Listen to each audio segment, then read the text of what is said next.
Varicose veins కి సరైన చికిత్స కోసం సంప్రదించండి ఎవిస్ హాస్పిటల్.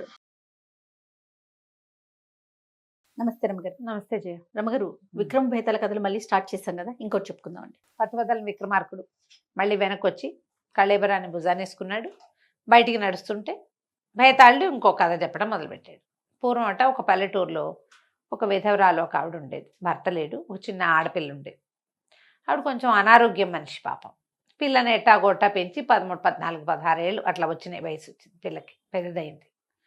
తల్లి చాలా జబ్బు తెప్పింది. పిల్ల మంచి బుద్ధిమంతురాలు, పనిమంతురాలు కూడా. అయితే వాళ్ళ అమ్మ తోటి ఏమందంటే కూతురు, అమ్మ నువ్వు ఇంకెంతకాలం కష్టపడతావు, నేను పెద్దదాన్ని అయ్యాను, బలము ఆరోగ్యము రెండూ ఉన్నాయి, ఎక్కడైనా ఒక పరుగుల ఇంట్లో చూసి పనికి పెట్టున్నాను, నేను వాళ్ళ ఇంట్లో పనిచేసి నిన్ను పోషిస్తా, వివాహం అవి అంటావా తర్వాత కాలంలో చూసుకుందాం, ఇట్లా ఈ ఊళ్ళో మనకేం పోషణ లేక చిన్న ఊళ్ళల్లో కష్టమమ్మా, ఎక్కడికైనా వెళ్దాము, నేను నిన్ను చూసుకుంటానని పిల్ల గట్టిగా ధైర్యం చెప్పింది.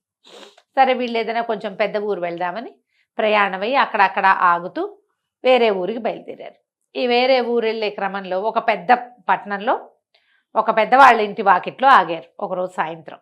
అయితే అరుగు మీద కూర్చుంటే ఆ ఇంటి ఆవిడ చూసింది. ఎవరు ఏమిటి అంటే, మా అమ్మ, మేము వేరే ఊరు ప్రయాణం అయ్యామండి, ఈ రాత్రికి పంచలో పడుకొని ఇవ్వండి అని అడిగితే సరే సరేనంది. సరేనని ఆవిడ ఏం చేసింది, లోపలికి వెళ్ళి ఏదో కాస్త అన్నము అవి కూరలు అవి ఉంటే వీళ్ళ కాస్త మజ్జిగ అన్నం పెట్టి అన్నం పెట్టింది. అన్నం తిని తల్లి పిల్ల పడుకున్నారు. పడుకుంటే ఇల్లు చూస్తే, పొద్దున్నే లేచి చూస్తే పెద్ద ఇల్లు, బోలెడన్ని గదులు, వెనకాల గొడ్డు గోదా ఉన్నాయి, వాకిలి అది చాలా బాగుంది. పిల్ల ఏమందంటే, అమ్మ వీళ్ళు మంచి వాళ్ళల్లే ఉన్నారు, వీళ్ళనే అడుగుదామని ఆవిడతో మాట్లాడింది.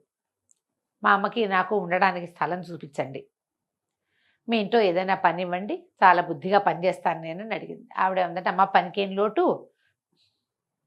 బోల్డ్ పని, వంట ఆవిడ ఎట్లాగూ ఉంది, పై పనికి మనిషి ఎట్లాగూ కావాలి, ఎంత చేసినా ఈ ఇంట్లో పని తరగదు, ఉండండి అని ఒక కొట్టు గది ఒకటి చూపించింది. మీ అమ్మ నువ్వు ఈ గదిలో ఉండొచ్చు, గాలి వెలుతురు వస్తాయి, మీ అమ్మ జబ్బు మనిషి కాబట్టి ఏదైనా మంది పీల్చుకుని ఇక్కడే చేసుకుంది. కానీ అంటే అమ్మాయి ఏమంది, నాకేం ఎదిగా జీతం కూడా ఇవ్వద్దు, 2 పూట్ల శుభ్రంగా అన్నం పెట్టండి చాలు అంటే, సరే ఓ 10 రూపాయలు జీతం ఇవ్వడానికి కూడా ఆవిడ ఒప్పుకుంది. ఇక ఆ కొట్టు గది శుభ్రం చేసుకుని తల్లి పిల్ల వాళ్ళు తెచ్చుకున్న బట్టల మూటను అక్కడే పెట్టుకుని ఉన్నారు. ఓ మంచము అవి ఇచ్చారు. తల్లి మంచమే పడుకునేది, పిల్ల కింద పడుకునేది. ఎంత చక్కగానో పనిచేసేది. బాగా ఇంట్లో మంచిగా అలవాటైంది. అలవాటైతే ఒకనాడు ఏమైందట, ఈ పిల్ల సాయంకాలం మంచినీళ్ళు అవి బావికెళ్ళి పట్టుకొచ్చేసుకున్నాక రాత్రికి ఏదో బల్లి పడింది నీళ్ళల్లో. పడేసరికి పిల్ల ఏం చేసింది, ఆ మంచినీళ్ళు బారబోసి మళ్ళా వెళ్ళి ఇంకో చేద వేసి తీసుకొద్దామని బాగా రాత్రి మాటన నూరు దగ్గరికి వెళ్ళింది. లాంతర్ పుచ్చుకుని వెళ్తే అక్కడ ఒక కుర్రాడు కనపడ్డాడు. అమ్మాయికి మంచి బలశాలి, బలంగా ఎత్తుగా ఉన్నాడు, మొహం అది బాగుంది. ఈ అమ్మాయిని అడిగాడు, ఎవరమ్మాయి చీకట్లో వస్తున్నావు, నిన్నెప్పుడు ఈ ఇంట్లో చూడలేదే అంటే, నేను పని మనిషిని, కొత్తగా చేరాను, 6 నెలలు అయింది మేము వచ్చి, మా అమ్మ నేను ఇక్కడే ఉంటున్నాం అన్నది. అన్నాక సరే నాకు కూడా మంచినీళ్ళు ఇవ్వన్నాడు. కాసిన మంచినీళ్ళు తాగాక ఏం చెప్పాడంటే, నాకు సహాయం చేస్తావా అన్నాడు. చేయగలిగే సహాయం ఏదైనా చేస్తాను బాబు, ఏం కావాలి చెప్పండి. నేను ఈ ఇంటి వాళ్ళ అబ్బాయినే, చనిపోయాను నేను చాలా కాలం క్రితం, ఒక పిశాచాలకి చిక్కుకున్నాను నేను, వాళ్ళు నన్ను చాకరీకి వాడుకుంటున్నారు, ఆ మూల తలుపేసి తాళం పెట్టుంటుంది కదా, ఆ గది నాదే, నువ్వు నాకు సహాయం చేయమని అడిగాడు. అడిగితే అమ్మాయి ఒప్పుకొని ఏం చేసింది, అమ్మ రేపొద్దున ఆవిడ దగ్గరికి వెళ్ళి మర్నాడు మరి ఆ గది ఎట్టాగో ఖాళీగా పడి ఉంది కదా, ఆ గది ఇవ్వండి నాకు అంది. అనేసరికి ఆవిడ కోపం వచ్చింది. ఆ గది మా అబ్బాయిది, వాడు ఎప్పుడు చచ్చిపోయాడు, అది నేను ఎవరికి ఇవ్వనంది. అయితే నేను వెళ్ళిపోతానంది కుసుమవతి. ఆ పిల్ల పేరు కుసుమవతి. నేను వెళ్ళిపోతానంది. ఆవిడకి ఆ పిల్లని వదలటం ఇష్టం లేదు. చక్కగా పనిచేస్తుంది, చేదోడు బాదోడుగా ఉండే మనిషిని పోగొట్టుకోవటం ఇష్టం ఉండదు. వాళ్ళమ్మ అసలు మాట కూడా మాట్లాడదు, వేళకి తిని పడుకుంటుంది ఆవిడ, దాన్ని ఆవిడ దొడ్లో కూర్చుంటుంది. ఏదైనా ఆకుకూరలు అవి బాగు చేసి చిన్న పని తల్లి కూడా చేస్తుంది, పెద్ద పనులు చేయకపోయినా. సరే ఈవిడ ఏమనుకుంది, ఏనాడో పోయిన పిల్లవాడు 6-7 ఏళ్ళు అయిపోయింది, 6 ఏళ్ళు అయింది అని ఆలోచించుకుని సరే గది తలుపులు తీర్చింది. ఈ అమ్మాయి ఏం చేసింది, గదిలో చక్కగా గదంతా దులుపుకుని శుభ్రంగా కిటికీలు అవి తీసి పరదాలు అవి మార్చి గాలి పారేటట్టు చేసి, నేను ఇంకా ఓపికగా పనిచేస్తాను, మీకు హాయిగా నిద్ర సుఖంగా పడుతుంది ఈ గదిలో నాకని చెప్పింది ఆవిడికి. వాళ్ళమ్మ కొట్టు గదిలోనే పడుకునేది, పిల్ల వచ్చి ఈ గదిలో పడుకునేది. ఆ అబ్బాయి ఏం చెప్పాడంటే, వాడు పిశాచాలకి చిక్కుకున్నాడు, వాడు జీవించుండగానే. దాంతో ఆ పిశాచాలు ఏం చేసినాయి, వీడిని చచ్చిపోయినట్టుగా చేసేసి వీడి ఆత్మను పట్టుకుపోయింది. వాడితో విపరీతంగా చాకరీ చేయించుకుంటాయి. రోజుకొక గంట సేపు అతను వచ్చి ఎక్కడికైనా వెళ్ళొచ్చు, ఫ్రీ టైం ఉంటుంది, 1 గంటే రోజు రాత్రిపూట 1 గంట వదులుతాయి. మిగిలిన 23 గంటలు వాడు నిద్రాహారాలు లేకుండా అక్కడ పనిచేయాలి. వాళ్ళ ఇంట్లో వాళ్ళు ఎవరికైనా ఈ విషయం తెలిస్తే 7 ఏళ్ళు వాడి శిక్ష. 7 ఏళ్ళు ముగిశాక వాడు వెనక్కి వచ్చేయచ్చు. ఇంట్లో వాళ్ళు కనుక కనిపెట్టారా మళ్ళీ 7 ఏళ్ళు ఎక్కువైపోతుంది. ఇప్పటికి 6 సంవత్సరాలు అయింది. రోజు రాత్రిపూట వచ్చి ఈ కుసుమావతి దగ్గర కబుర్లు చెప్పేవాడు. ఇక క్రమంగా ఏం చేశాడు, ఈ అమ్మాయితోటే ఉండటం మొదలుపెట్టాడు. కొన్నాళ్ళకి కుసుమావతి గర్భవతి అయింది. ప్రతిరోజు రాత్రి అబ్బాయి వచ్చేసేవాడు. ఈవిడ గర్భవతి అయ్యేసరికల్లా ఈవిడికి ఏం చెప్పాలో తెలియలా ఇంటావిడికి. కానీ ఆవిడ అడగల, ఎవరని ఏమిటని అడగకుండా ఊరుకుంది. కానీ ఈ అమ్మాయి మీద నిఘా వేయాలని చూసేది. రాత్రిపూట ఈ అమ్మాయి ఎవరితోటో మాట్లాడుతున్నట్టు ఆవిడికి తెలిసేది. ఒకనాడు కొంతకాలం ఇక్కడ చేసరికల్లా కుసుమావతి కాస్త కన్నది. డెలివరీ అయింది. ఒక మగ పిల్లవాడు పుట్టాడు. పిల్లాడు రోజుల పిల్లవాడిగా ఉండగానే ఈవిడ ఏం చేసింది, ఈ పిల్లని రోజు నిఘా వేస్తుండేది. నిద్ర వచ్చినప్పుడు పడుకునేది. ఒకనాటి మధ్యాహ్నం ఎందుకో నిద్రపోయి రాత్రిపూట కొంచెం మెలకుగా ఉండి ఈ గదిలో ఎవరు మాట్లాడుతున్నారో చూద్దామని వెళ్ళి గది దానికి ఉన్న కంతలోంచి చూస్తూ ఉండటం మొదలుపెట్టింది. కాసేపటికి తెలిసింది కుసుమావతి ఒళ్ళో పిల్లాడు పాలు తాగుతున్నాడు, సంటి పిల్లాడిని పెట్టుకుని ఉంది. ఆ మాట్లాడుతున్నవాడు తన కొడుకు. ఈవిడ నిర్ఘాంతపోయింది. ఏమిటి, వాడు ఏనాడో చచ్చిపోయాడు, 6-7 ఏళ్ళ నాడు, 7 ఏళ్ళు అయింది, వాడు ఎట్టా వస్తున్నాడు? ఈ రహస్యం ఏదో భేదించాలనుకుంది ఆవిడ. మర్నాడు ఏం చేసింది, పని మనిషికి ఏదో విషయం చెప్పి తప్పుకుంది. పొద్దున్నే తలుపులు తీసి కుసుమావతి పిల్లాడిని వాళ్ళ అమ్మ దగ్గర పెట్టి పనిలోకి దిగుతూ ఉంటే ఆ పని మనిషి ఏం చేస్తే ఒక పెద్ద కావిడి పెట్టని పట్టించుకొచ్చి, అమ్మగారు నీ గదిలో ఇది పెట్టమన్నారు అని చెప్పి 3 పని వాళ్ళతోటి కావిడి పెట్టని లోపల పెట్టించి ఆ పెట్టిలో ఆవిడ పడుకుంది. రాత్రి అయ్యేసరికల్లా అబ్బాయి వచ్చేసాడు, కుర్రాడు. వచ్చేసరికల్లా ఈ తల్లి ఆ కావిడ పెట్టి కంతలోంచి చూస్తుంది. వీళ్ళిద్దరు భార్యాభర్తల్లాగా కబుర్లు చెప్పుకుంటున్నారు. వివాహం కాలేదు కానీ సంతానం కలిగింది. ఈ ఆవిడ ఎప్పుడు ఆగలైపోయింది కొడుకుని చూసేసరికి. ఆ తలుపు పైకి తోసుకుని, నాయన నువ్వే నుట్రా, నా తండ్రి నేను చచ్చిపోను అని గబగబా లేచి బయటకు వచ్చేసింది.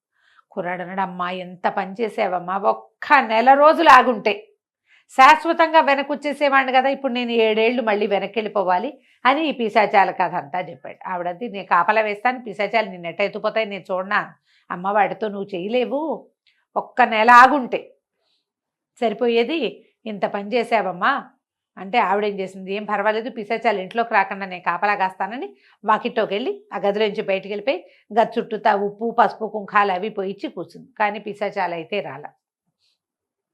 ఈ కుసుమావతి మొగుడితోటి చాలాసేపు మాట్లాడితే అతను ఏమన్నాడు, అవి నన్ను తీసుకెళ్ళిపోతాయి అంటే ఏమైంది, పోనీ పనే కదా వాటికి చాకిరి, ఇక్కడ చెయ్యట్లా, ఇంతకాలం నుంచి 2 ఏళ్ళుగా గర్భవతిగా అయ్యుండి కూడా మీ అమ్మకి బోళ్ళు పనిచేసి పెట్టే కదా, ఆ చాకిరి ఏదో నేను చేస్తా, నువ్వు పిల్లాన్ని చూసుకో, ఇక్కడ ఉండు, మా అమ్మని బాగా చూసుకోండి చాలు, నేను వెళ్తానంది అనేసరికల్లా అది ఇలా భర్తని సుఖపెట్టాలన్న దీంతో సరేనని ఒప్పుకున్నాడు. ఆ పిశాచాలు వచ్చేసినాయి రాత్రి కప్పులోంచి దిగి వస్తే వీడు మారకానికి ఒప్పించాడు, నా బదులు ఈ అమ్మాయి వస్తుంది అని.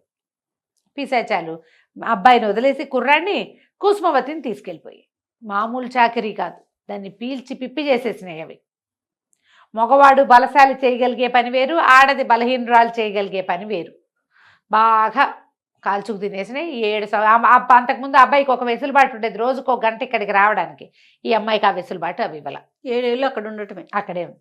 7 ఏళ్ల తర్వాత కుసుమవతి తిరిగి వచ్చేసరికల్లా ఇంట్లోకి ప్రవేశిస్తుంటే ఇల్లంతా సందడిగా ఉంది. మామిడి తోరణాలు, ఓ పక్కన వాజా భజంత్రీలు, మేళాలు తాళాలు బోల్డన్ ఉన్నాయి. ఓ ఇంత పిల్లాడు తిరుగుతున్నాడు ఇంట్లో, ఏమిటి అని కనుక్కుంటే ఇంటి వారి అబ్బాయికి పెళ్ళి.